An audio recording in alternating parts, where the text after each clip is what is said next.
Good afternoon, ladies and gentlemen. You're all very welcome to the Conversations in the Backyard, supported by Bank of Ireland.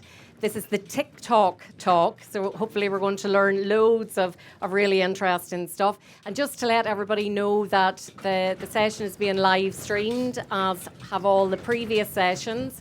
They will be available to view on the YouTube channel that Blas na HÉireann has next week, but the audio will also be uploaded onto the podcast that Blas na HÉireann does as well, just in case you fancy listening to something on your way home tomorrow or the next day or whenever it is. So without further ado, I'd like to introduce you to the three guests. I have Sam O'Byrne, who is from TikTok. He's the marketing manager for SMEs in EMEA.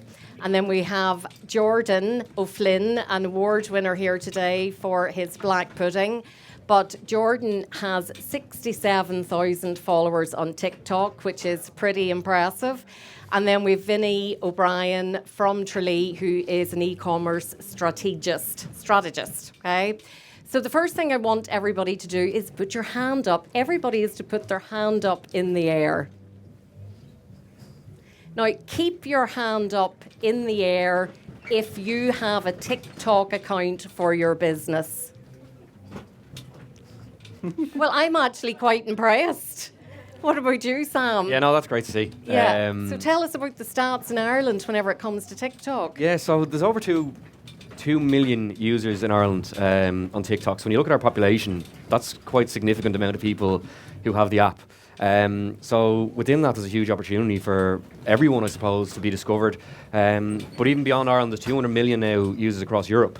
So yes, we can live in Ireland, but the beauty of the app is that it's global. So you can showcase your products, yourself, your business, whatever you want to do. That's also the joy of it. And you don't know where it might reach. It's pretty cool and a pretty good place to be at the moment. But is it also a bit scary to people? It is, like most things that are new and daunting and stuff like that. And I've had a couple of conversations with people over the last day or two. I think there's an Irish thing about it as well, about putting ourselves out there. There's like this internal humility that we have. But once you do it and you break that and you stop worrying about what your brother or your neighbour or your friend are going to think, going, oh, look at your man on that, isn't he? Who's he think he is? Notions. Yeah, notions, exactly.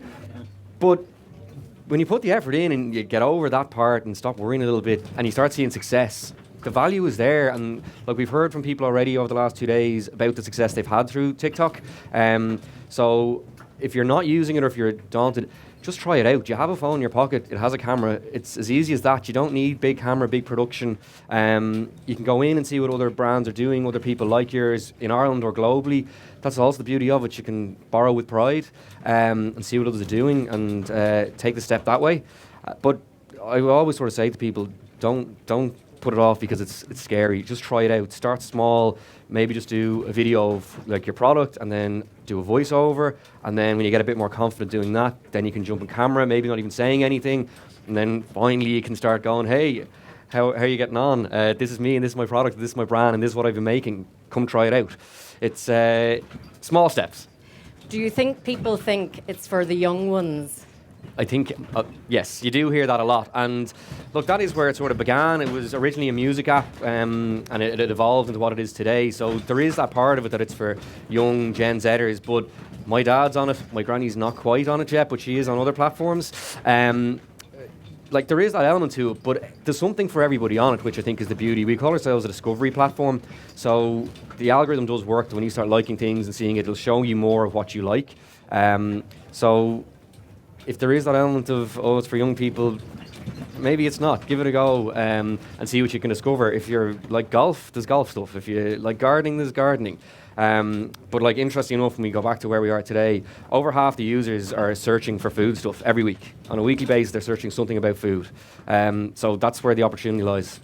And we're going to talk about the TikTok shop in a few minutes. But before that, because we do, a lot of people my age, let's say, we think it is for that younger generation, but a lot of people in this room probably have people from a younger generation in their family or in their business that could just take it over and do it so easily for them.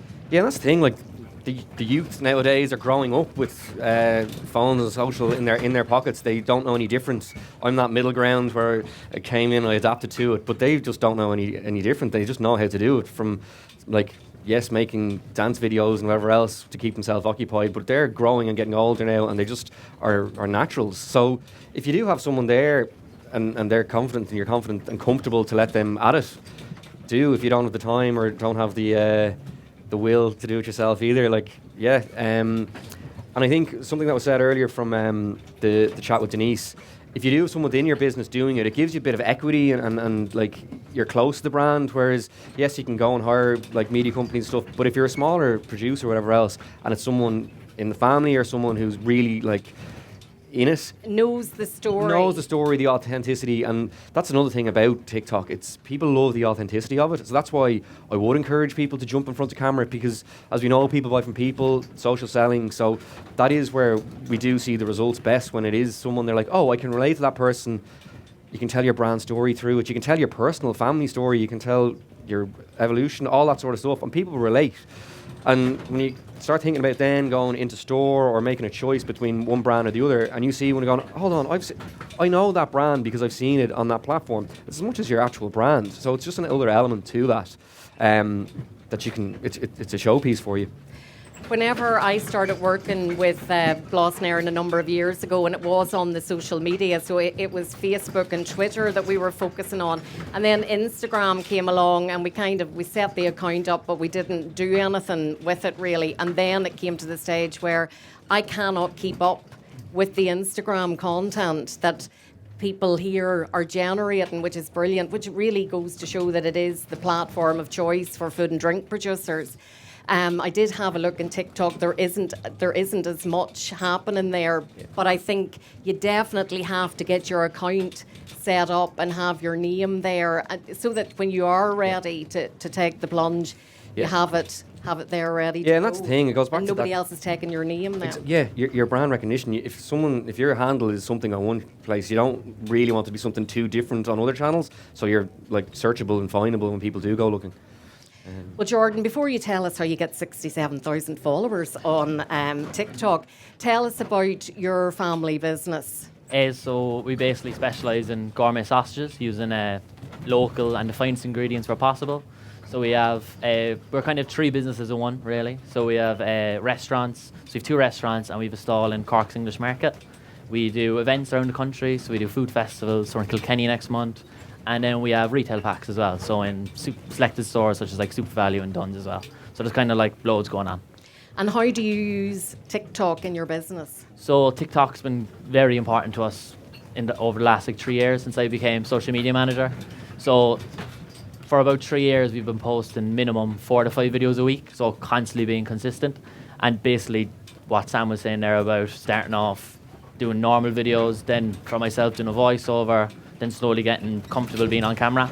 That's basically what we've done as well. So, and then after doing 4 to 5 videos a week over 3 years, you get to know what works and what doesn't work. And what we found is our Sausage Box videos work.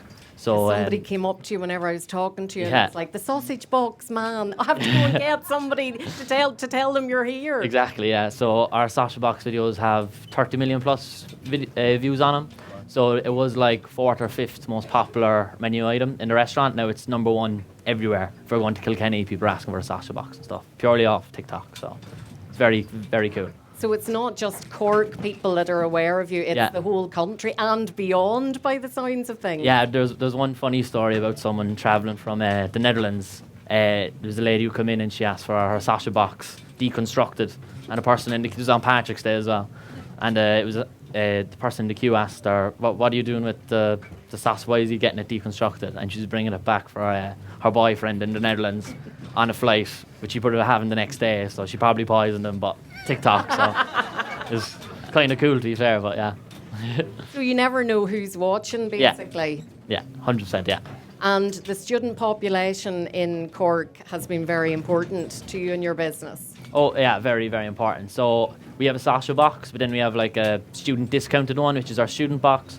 So we could say that so we opened a new restaurant in May, just across from UCC, and purely because of TikTok is probably why we opened the new location. from the popularity in the student boxes in our restaurant in Cork City itself. So it's just really cool just to see like the popularity of TikTok with the student boxes and sausage boxes. And how strategic are you whenever it comes to planning content? I think we're a small bit different than other people. We're very much like pen and paper. So we don't do like a month's content calendar at all, which I've heard a lot of people do. We kind of go a week by week basis. So we look at last week's videos and analyze them. So we'll look at engagement rate, which is likes versus views, and retention rate is our main one as well, which is average watch time versus the video length.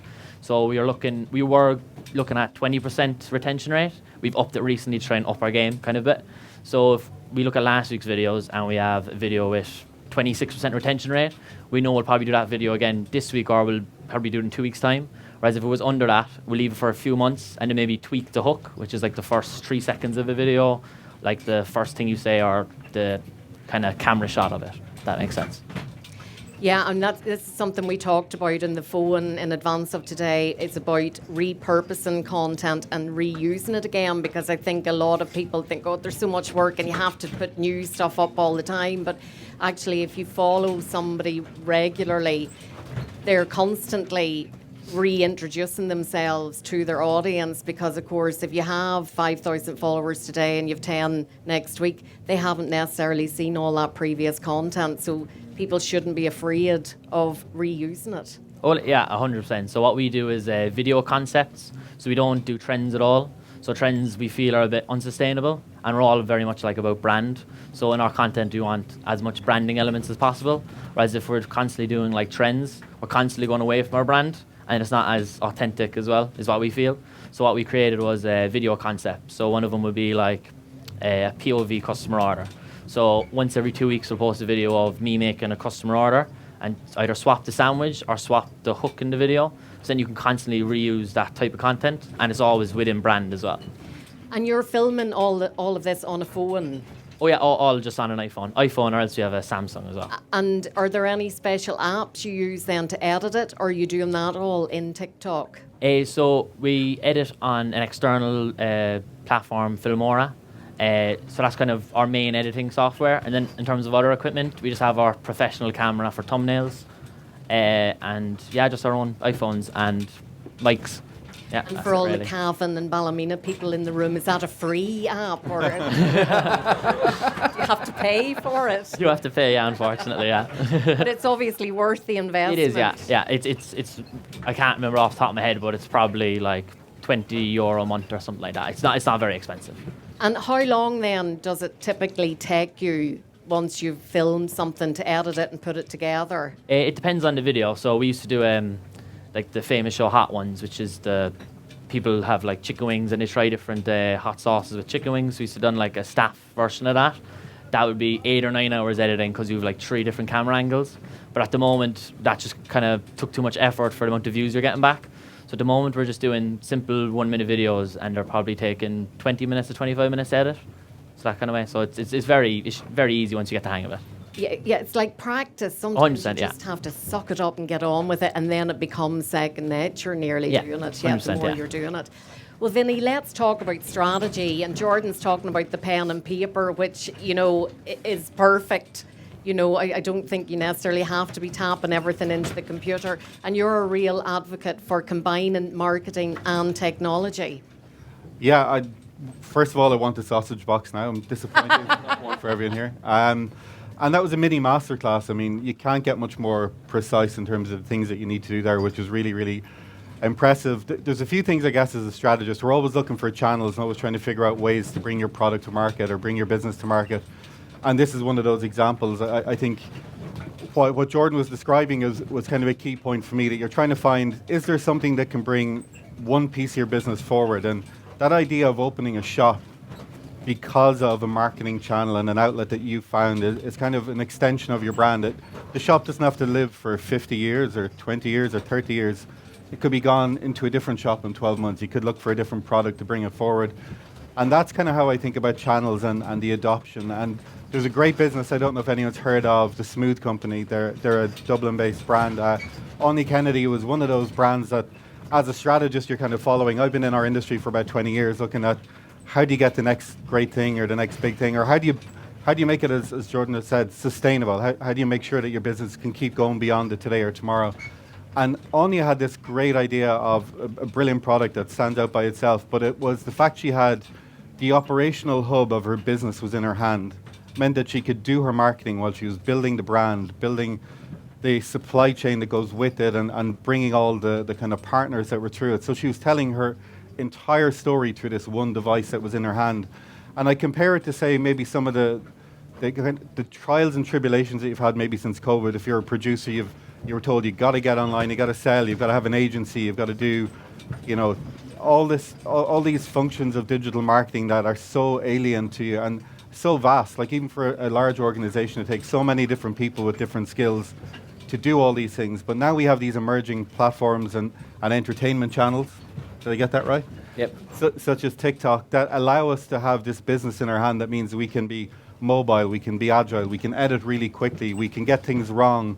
The platform doesn't care if you get things wrong. It doesn't really know. It's about entertainment first and shopping second. And the strategic part is probably where I took a real kind of keen interest in TikTok, because I've been through the Instagram fad, I've been through Facebook, and I'm just not on the consulting side. I've had a direct-to-consumer business in Tralee for the last 9 years. We sell thermally insulated tents in New York. It's a very difficult business.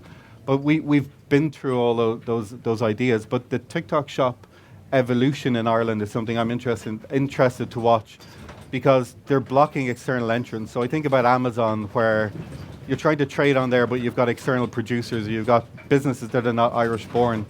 They're ring fencing TikTok shop for Irish business, which I think is a really important thing for us to understand. It means we're now advertising locally, we're marketing locally. So as it opens up into different categories, you're not competing with Tesco's, with ASOS, with all these huge brands from outside the world. You're competing with your neighbour on the street, who is not really competition. You could even do things like collaborations, and you see this all of the time. So what it's opening as someone in my world makes me redundant. That means that people like Jordan can take it on, start a business in the morning, and just start trial and error. And I think it's probably the biggest learning of mine over the last 10 or 15 years in marketing. It's don't be afraid to get things wrong. And Sam, you've alluded to it as well. It's just start with something, and don't be afraid of what other people think. I have a news channel that I run through TikTok as well. It's awful, absolutely awful. But it allowed me to understand the nuance of the platform. I was so uncomfortable being myself. I created an alter ego. And within the alter ego, I can say whatever the hell I want, because I feel like I've distanced myself from the person I was. So it's opened up this world of opportunity that doesn't have a defined start and end right now for people like me. But it's got something different to try. It's bringing customers through the door. And there are other platforms like this. I could talk ad nauseum about others, but it's just a wonderful example as a small producer of now something that's possible through the technology that we have. And I think sometimes a barrier for anybody whenever it comes to TikTok is that they want everything to be perfect and ready before they start talking about it and before they start sharing it. But actually, and a good example is the matcha bar in Dublin. Like, Elaine saw a gap in the market. There was no good quality matcha in Dublin. But she didn't just immediately open a matcha bar or a shop. She started to research it. She was documenting her journey. She went to Japan. It was all documented. So she had thousands of followers before Powerscourt Shopping Centre got in touch with her and said, would you come in and do a pop-up matcha bar? So the day that it opened, like the night before, like many business people, it's like, God, would anybody come? But the queue was right the way round that upper floor, because she had generated that awareness. So I think it's important not to wait until everything is perfect, and just trial and error is really, really important to do. But let's talk about the TikTok shop, because it's not even in Ireland a year. It's not a case of I want to open a TikTok shop and off you go. So tell us about it and how people can start selling on it. Yeah, so shop launched in Ireland December of last year. So it's going very well. There's new sellers being added every week, and it's got a vast sort of range of categories and stuff on it. Food is on it. It needs to be sort of longer date, packaged goods, just from a fulfillment perspective. TikTok wants to protect your brand as much as our own, so we don't want spoiled products going out to customers and returns and all that sort of stuff. So it is longer shelf life stuff that's at the moment. We don't offer beverage right now. It is available in other countries, so that will come too, I'm sure, down the line. But to get set up, you can just go to the website and register interest. We have a small enough operations team in Dublin, and they'll reach out to you within a week or two and start chatting to you and see what you need to do. But yeah, it's kind of as simple as that in a way, but it is straightforward enough. I was chatting to someone on the way down yesterday. I opened the app one day and a girl came on, she's selling babies' clothes, and I was like, hold on, I know her. It was the girl I grew up with 2 doors down from me, has now, like, that's her job, is selling through TikTok Shop these baby grows and kids' clothing. And now she's diversified into adult stuff. She's had pop-ups in Arnott's, but she's doing very well through Shop. So, and again, like, we're only, 10 months into it.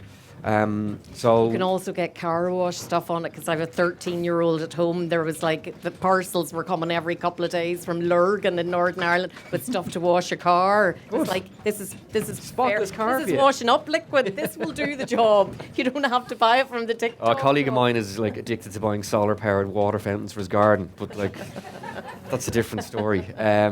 Yeah, it's look, it's growing and it's evolving. Much like the app, we move at sort of a good bit of pace in TikTok between like advertising products that we sell, but also the platform of Shop. It is constantly evolving, but it's quite easy to buy from. It's a couple of clicks. I've bought a couple of things just to test it out or whatever, so I know what I'm talking about when I'm coming to these things. But it is quite straightforward. It's nearly like compared to Ryanair, a couple of clicks and you're on a flight. And do you protect the buyer though? Because sometimes it's like, is it safe to be buying from the man in Lurgan who's selling the car wash? There is structures in place to make sure, and that's why you can't just jump on and sell. That's why you do have to register interest, get verified, and we make sure that you have enough stock and stuff like that. And if you don't, you can actually get like not closed down, but paused for a while until we're confident that you can fulfill the orders you're getting. Because again, the customer needs to be protected as much as your brand that's on it. So there is like regulations and stipulations in place before you can jump on. So products like chocolate, for example, are perfect for it. So if I'm a chocolate producer and I want to open a TikTok shop, do I end up with somebody like an account manager on TikTok that I work with, like a real live person? Yes, there is a person. A person I can talk to on the phone? Yeah, and it literally is 1 or 2 people. That's how small the operation is here. But yeah, once you're set up and selling, there is direct contact you can go to and get in touch with them, and they will problem solve for you. And beauty is huge. Massive. And you actually did a TikTok live with Beauty at the Ploughing this year. If anyone was at the ploughing, Yeah. it was a big activation, and there was some good sales It through was it from live as amazing, well. apparently. Yeah. Beauty is big. Beauty is big on TikTok globally, and it's just big in the world at the moment. I have pay more attention to my own face now than I used to as well. You look gorgeous. Thanks very much. You're glowing. I'm just back from holidays. I'll take that. But yeah, I mean, like the categories that are opening up all the time.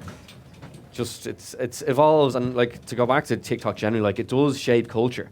Be that from TV shows to whatever else. So Dubai chocolate we were talking about earlier, like what a big phenomenon now it is, and well done to Denise and what they're doing there. But it is like these cultural shifts and waves that are shaped by the platform, but also people using the platform to shape global stuff through that channel. It's scary but cool. Oh, yeah, very cool, very cool. Jordan, your advice then for producers who want to start talking about their brand and telling their story on TikTok, what tips do you have for them? So one of the big ones would be to maybe try and get your TikTok or your For You page like your customer. So for us, we're constantly doing food content. So my For You page is just food content, like fully food content. And as well, just constantly looking at other TikTok accounts, such as food content. So one would be Dolly's Desserts, a small dessert shop in Bristol. They have like 2 million followers, and all she does is POV, customer orders, all simple types of videos, and she's able to get a massive following. So she's like a big inspiration. And you learn from that and get ideas then? 100%. So like types of hooks for videos, new like concept videos, like I mentioned earlier. So if you analysed our TikTok, you'd probably see 6 or 7 consistent concept videos we've been posting over like 2 or 3 months. It's just very easy to identify. And the importance of authenticity. Yeah, 100%. Essential, isn't yeah, it? 100%. Really? There's another TikToker, Alyssa Brand Builder. So she revolves content strategy around branding. So that's very much in line with us. So she'd be another one I'd recommend as well. Okay, fantastic. And Vinny, just to wrap it up before we open it up to questions, from your perspective and social selling, like it's just going to get bigger and bigger.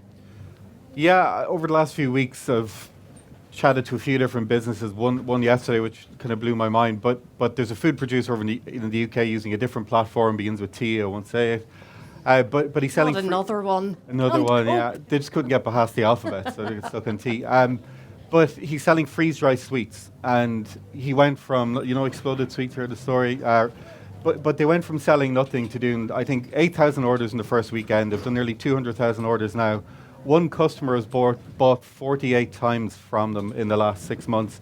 And what's made it all possible is they've got this really quick feedback loop, which is something I'd say is very similar in TikTok world, which is you're getting feedback from your customer in real time so you can adjust your business. They did things like created new flavors, adjusted packaging sizes and everything that goes with it. So they've now dedicated their product team to being involved in the marketing process so they understand what's happened and doing social listening. And then just yesterday I was dealing with a brand that I work with in the US. They're moving fully to live shopping as their number one channel. They're using Whatnot. And this is, I suppose, from my point of view, another channel to kind of watch out for, and it's how I kind of observe where you can build. But they have done 7 figures in their first 2-3 months of being on that platform, Wow. doing live shopping. They're on track to do 8 figures within the first 12 months, and they feel confidently enough that it's going to be a 9-figure contributor to their business in the next 18 months or so. And when you see, it's not just a trend, it's a category that lends itself well, it's bundled products. It allows you then to expand your product range, allows you to reach new customers. You kind of said that earlier on, that you're not always, you don't always have the privilege of everyone knowing who you are, so you've got to reintroduce yourself over and over. So as I think about those sorts of emergences, I think it's an exciting time to be a marketer. It's daunting, there's no doubt about it, but the message that both Sam and Jordan have given, and yourself, Sharon, was just try something, because when the category opens up to you, you don't want to try and build your audience then. You're doing all these things in other channels now. Use your content and be smart about how you put it out there. So I think it's a really exciting time to be in a space like this. Face the fear and do it anyway. Exactly. Okay, we're going to go to a couple of questions. If anybody has a question, Vivian has oh my God, there's going to be loads of questions. We've got Gemma was closest to Vivian. Gemma, what's your question, and is it for anybody in particular? Sorry, Viv said I needed to say who I was first. So, Gemma Smith, I'm the Managing Director of And Smith Creative Communications. I just had a question on the TikTok shop, and I just was wondering, what's the monetary implication in terms of selling there? Are you taking a percentage, or are you charging, or how that works? It's a percentage, yeah. A percentage of sales? Yeah. No. You're getting very technical now. Cyan, what's your question? And is it for anybody in particular? Yeah, well, I just wanted to talk about, like, as a creator on TikTok, and I think it's a very kind of like oft discussed question from like Irish creators. Obviously, like you were saying, did you say 2 million users Over 2 in million, Ireland? yeah. That's like incredible, and there's obviously so much very like distinct content that is very viral, even like your own stuff that like generates so much views and so much like watch time on the platform. And I think you probably know what I'm about to ask, but I think when's that creator fund coming in? Because like we need to get paid. I don't have the answer to that, I'm afraid. That's beyond my world. Because I know. No, obviously, I know it's a challenge, yeah. Because it's like, I think, despite being such a small nation, it's like there's so much that's being generated through wonderful, unique Irish content that's like really flying the flag for, I guess, food, for like culture, for fashion as well. Like Dublin International Fashion Week was just last week, and so much incredible things. And I feel like a lot of Irish brands are starting to, like you were saying, like, you know, feel the fear and do it anyway of promoting themselves on TikTok, which is amazing. And like for yourself as well, like 33 million views on a video about your sausage boxes is like fucking class. So I mean, I know there's probably no direct answer now, but maybe just a little. Yeah, just It will be fed back. amazing. Thank you. Sorry, I'm next. Shamim, yep. Shamim. Shamim, I fire have away. 2 questions. One is about TikTok Shop, and then the other one is about the tents.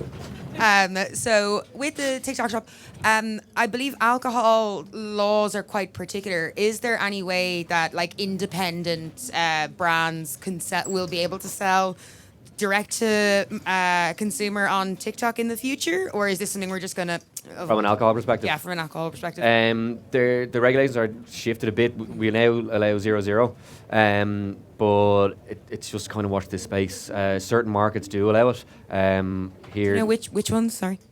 I can find out for you. Thank you. Do you know what I think we should do is I think we should do some sort of a webinar in a month or so with you and some of the team that would know the answers to these questions, and we might be able to facilitate that because there's clearly a lot of interest and there's a lot of like technical questions that aren't your space, Sam. I know Sorry. lots, but not everything. But also tents. What's the name of the company? I'm really into tents. Crew Outdoors, Okay, cool. yeah. Thank you. based in Tralee. Okay, I've just one quick little thing that I want to do. Sorry, is there somebody there shouting that wants to ask a question? Okay, so I want to find out how social media lingo friendly you all are. So I'm going to shout out a few initials, and the first person to tell me what it stands for in social media will get a T-shirt. Okay, so the first one is OOTD. Oh, I think it was somebody over there. Was it Kerry? Good woman, Kerry. There we go. Oh. Next one is BTS. Behind the scenes. Okay, God, you're very competitive. I'll pick those up in a minute. GRWM. Good woman, Cyan. We get one for you there. Let me see. Oh, yeah, do. Thanks, Vivian. Thank you. You can decide then where they go. The next one is POV. Joanne, I think got that. That was him. Are you ready for the was next him. one? DITL.